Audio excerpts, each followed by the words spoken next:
Still on the floor. I want to thank my friend and colleague. He and I came together to the House of Representatives a million years ago.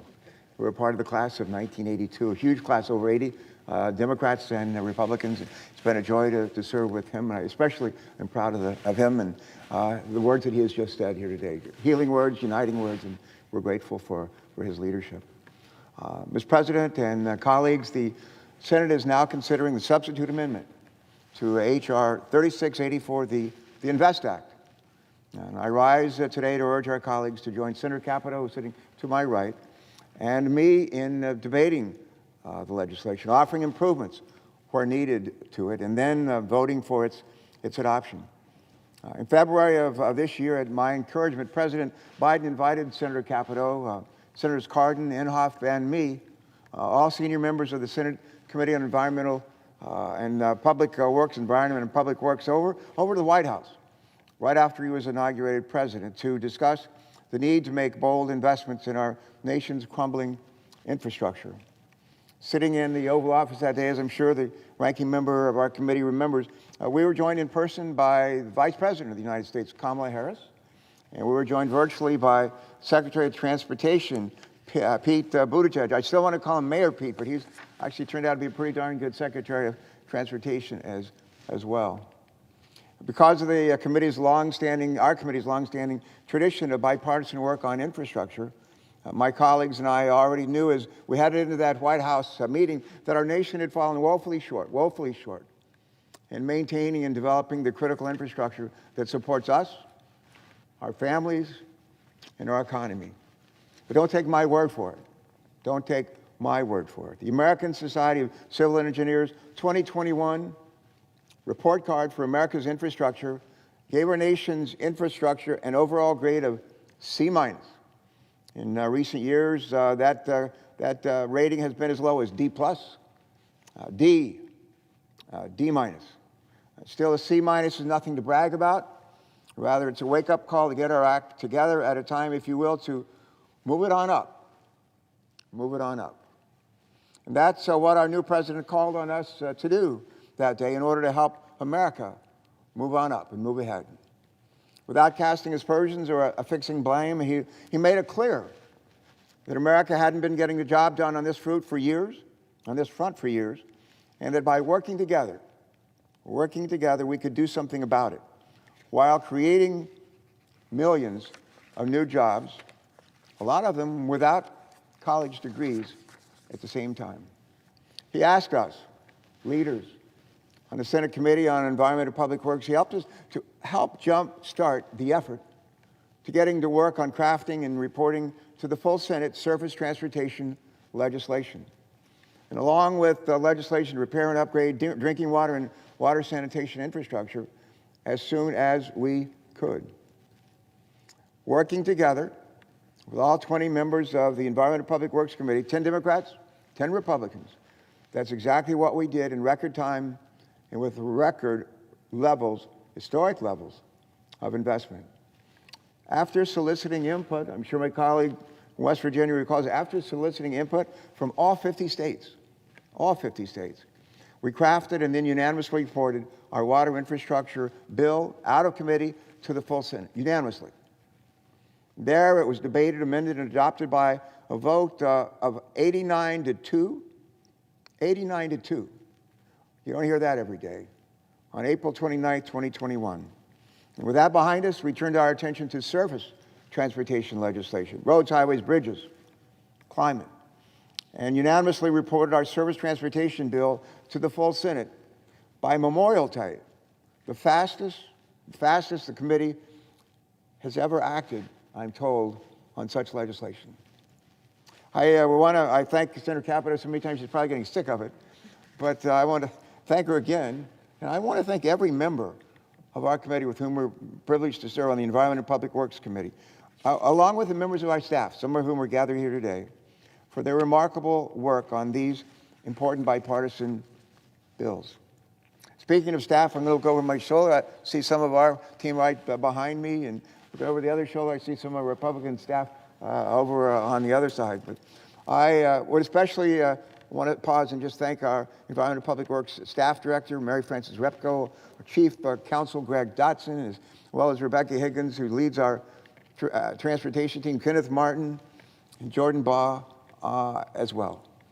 And a special thank you to John Kane and Annie D'Amato, who ably led our efforts on water infrastructure, to Laura Haynes-Gillum, our lead on climate, and finally to my indefatigable Chief of Staff, Emily Spain. I practiced that word all night, the last night, to make sure I got it right.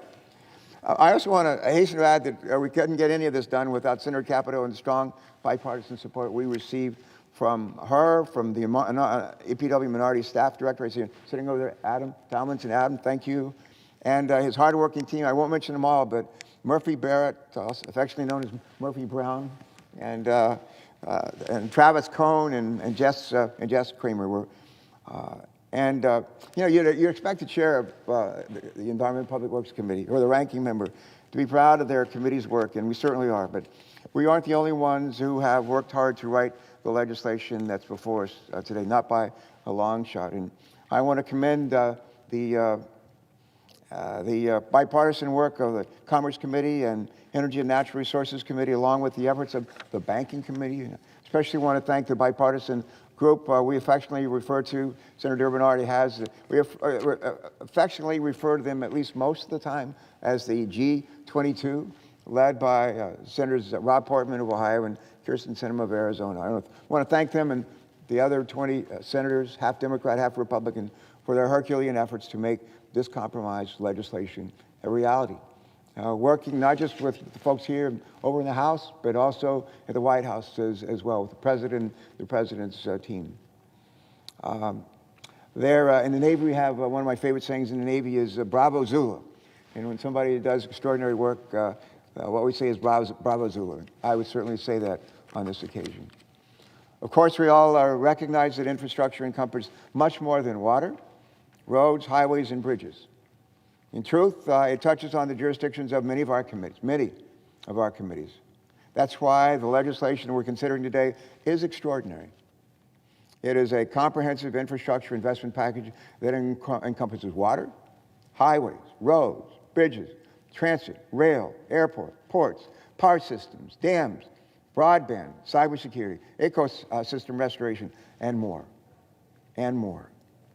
I'd like to pause here for just a moment to remind all of us who serve in this body, along with the people that we are privileged to represent, that infrastructure is also intensely personal. And when it does not work, our people suffer. Their children suffer, and their livelihoods suffer. And we all know that those who suffer most are those who have been shortchanged by the patently inadequate investments we have made for too many years. In rural parts of southern Delaware, communities like Ellendale have struggled for years to find and afford safe alternatives to increasingly polluted drinking water wells. Ellendale is not alone.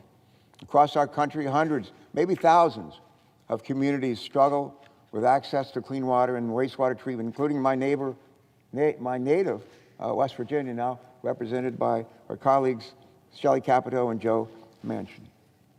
Our communities across this country are torn asunder by too many places across this country, are torn asunder by highways that have divided and disrupted neighborhoods across our nation. In my hometown of Wilmington, Delaware, construction of I-95 literally tore communities apart, cutting off access to neighbors, parks, and economic opportunity. And we can begin to heal those wounds in places like Baltimore and Philadelphia as well. Heal those wounds with the projects we enable in this legislation.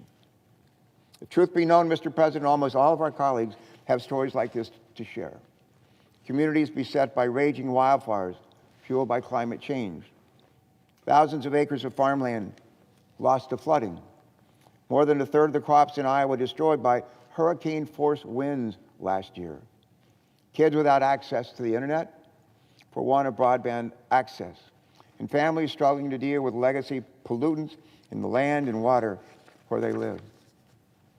In the near future, Mr. President, I hope we'll take some time to celebrate the significant steps we are taking to rewrite these stories with this legislation before us.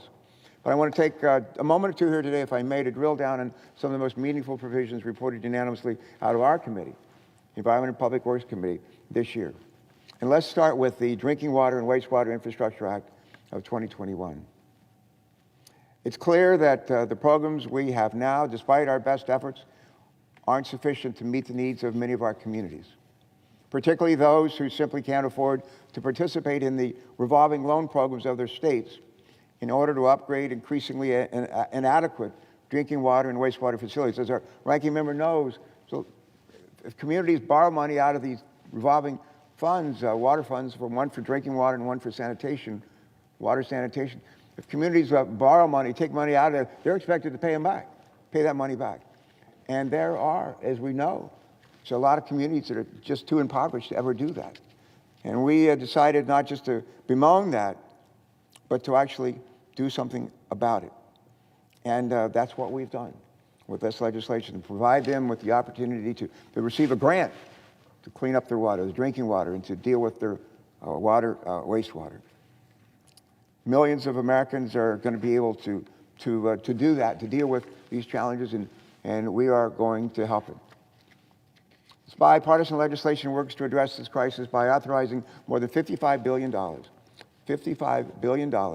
for programs that will create jobs and make our communities healthier by building, repairing, upgrading, and modernizing our nation's aging drinking water and wastewater infrastructure systems. $55 billion.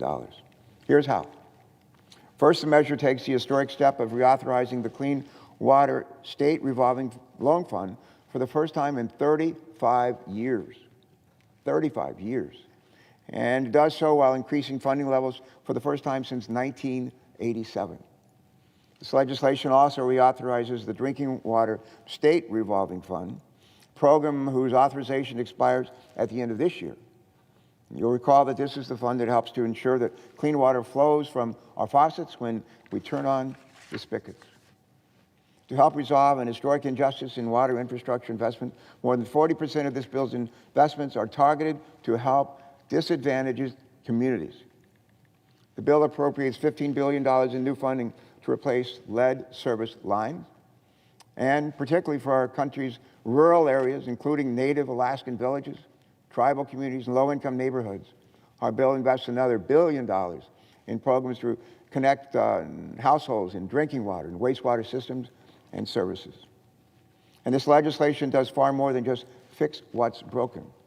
To borrow a phrase from our president, it truly does enable us to build back better by fortifying water infrastructure in the face of our new and worsening climate reality. Sadly, Mr.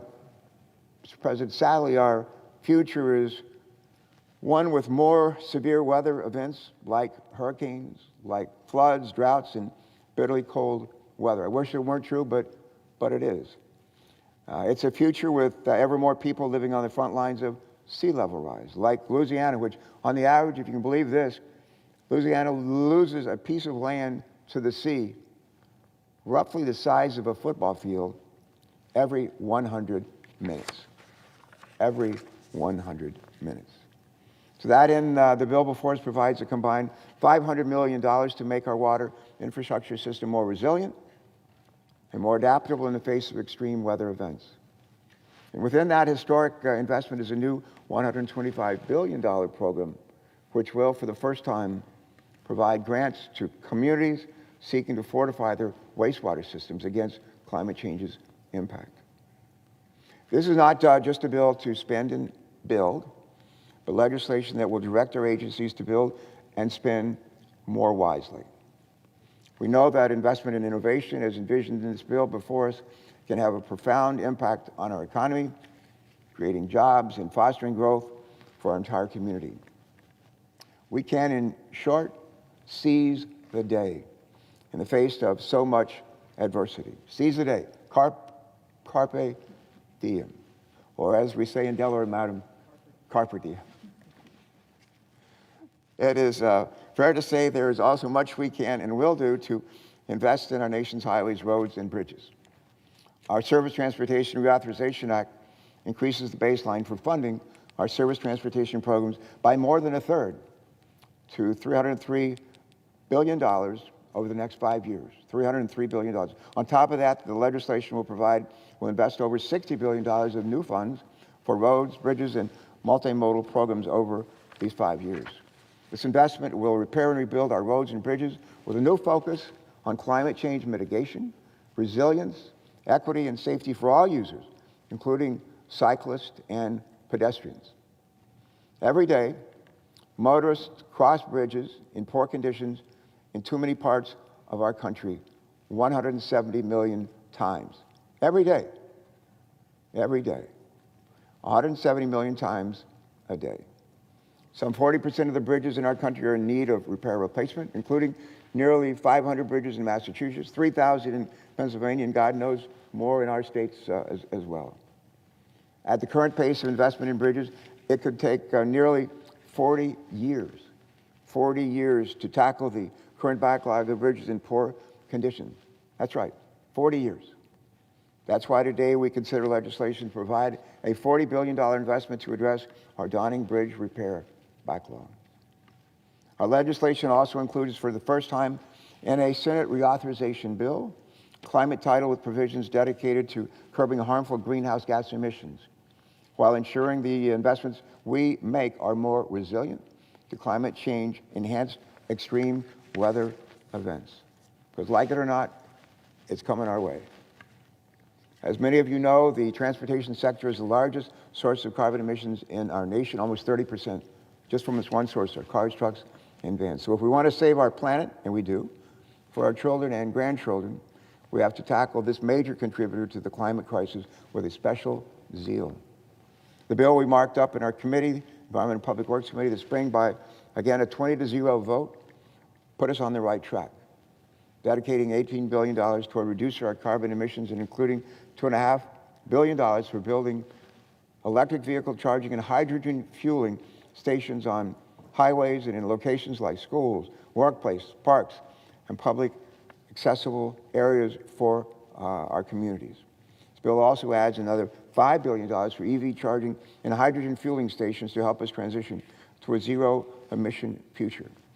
Now, a lot of people have heard about and talked about charging stations, electric vehicle charging stations. Not so many people mention hydrogen. Hydrogen is a big part, going to play a major role in reducing our carbon emissions, and particularly with mid-sized trucks and larger trucks, but also when we talk about reducing carbon emissions in the industrial sector. So stay tuned. A lot to come on that front. The great thing about hydrogen, clean hydrogen, especially in vehicles, to propel them, hydrogen, with the technology that we have today, it creates an emission from these vehicles, but it's water, H2O. I'm told it's water we can actually drink, so think of that. And we can also drive down emissions and curb pollution by supporting convenient, healthy alternatives to driving. Bicycling and walking are not only affordable modes of transportation, but healthy ones as well. An important consideration in a nation where all too many Americans are dying from medical conditions tied to obesity. Sadly, far too many Americans live in neighborhoods where there are no safe bike lanes and crosswalks. Tragically, in 2019 alone, over 7,000 pedestrians and bicyclists lost their lives in traffic accidents. Over 7,000 pedestrians. I would wager, Mr. President, that many members of this body actually knew one or more than one of those victims or their families personally. So I'm grateful that our bill works to address these needless deaths head on. The good question is how?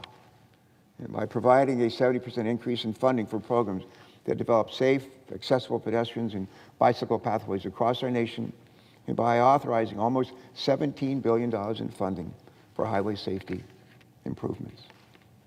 I also want to note here some of the critical investments in infrastructure that are outside of the EPW committee jurisdiction and the important work that those committees did to bring this bill to the floor. First, a note of appreciation for the portion of this legislation that was authored by the Senate Commerce Committee, led by Senators Maria Cantwell and Roger Wicker. As one of the tens of thousands of Americans who commutes to work on the East Coast by taking Amtrak almost daily, I'm encouraged to see that this bill invests in our railway across our nation. This legislation not only provides $6 billion in grant to the Northeast Corridor to address Amtrak's deferred maintenance needs. It also provides another $16 billion for the Amtrak National Network, Amtrak's national network, and another $41 billion in grants to improve passenger rail performance and safety.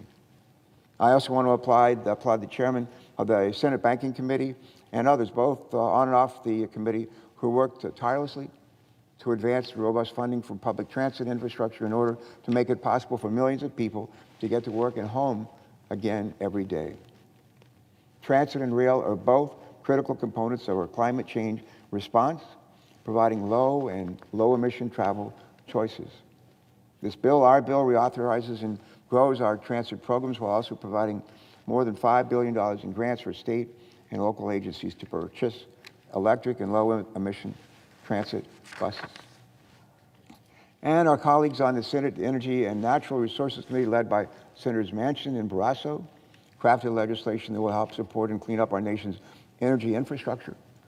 Investments made in this bill will work to make our electric grid more reliable, more resilient, support families and businesses become more energy efficient, while helping to clean up our nation's old and abandoned mines and wells that leak toxic pollution and methane emissions.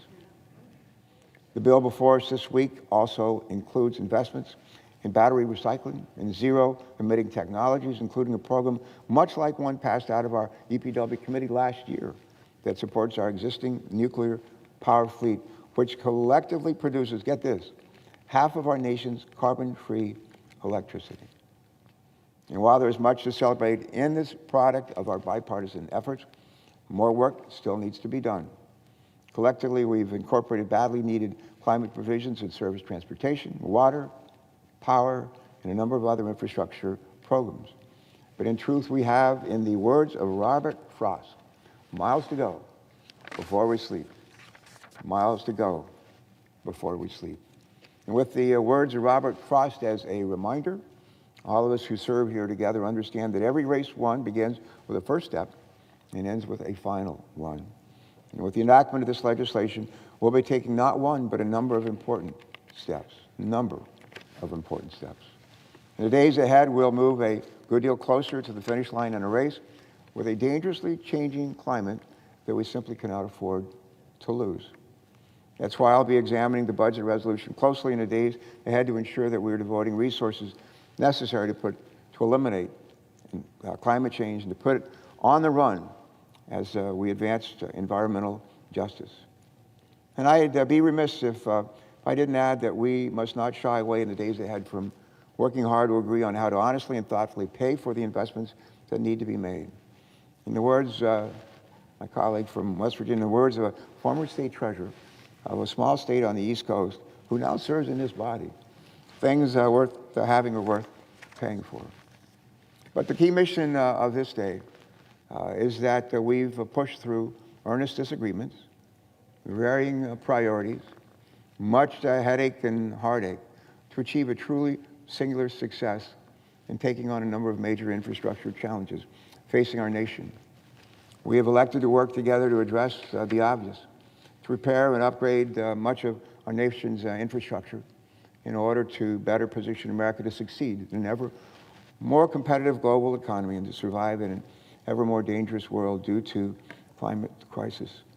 Senator Capito and I have served together on this committee for a number of years, and she succeeds John Barrasso, who for a number of years was the chair, and I was the ranking member.